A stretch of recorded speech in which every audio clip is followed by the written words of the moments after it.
Election commission ने खैबर पख्तूनख्वा से 23 अप्रैल को होने वाले सेनेट इंतखाबात रोक दिए। खैबर पख्तूनख्वा से मुराद सईद की सेनेट की खाली नशिस्त पर ज़िमनी इंतखाब होने थे। मज़ीद जान लेते हैं डॉन न्यूज़ के नुमाइंदे अमीर हमजा से। अमीर हमजा, बताइए। जी, खैबर पख्तूनख्वा से मुराद सईद की सेनेट की खाली नशिस्त पर ज़िमनी इंतखाब से मुतल्लिक 3 रुकनी कमीशन ने समाअत की। इलेक्शन कमीशन के सामने दरख्वास्त गुजार रुकन असम्बली जलाल खान के वकील पेश हुए और वकील दरख्वास्त गुजार ने दलाइल दिए कि खैबर पख्तूनख्वा से जनरल नशिस्त पर सेनेट ज़िमनी इंतखाब 23 अप्रैल को शेड्यूल है। मुराद सईद सेनेटर मुंतखब हुए मगर हलफ नहीं लिया।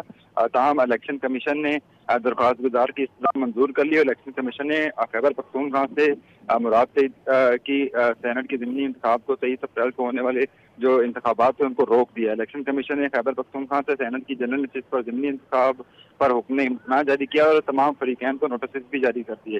ताहम बाद इलेक्शन कमीशन ऑफ पाकिस्तान ने केस की समाअत 7 मई तक मुलतवी कर दी। जी, बहुत शुक्रिया अमीर हमजा इन तफसीलात के लिए।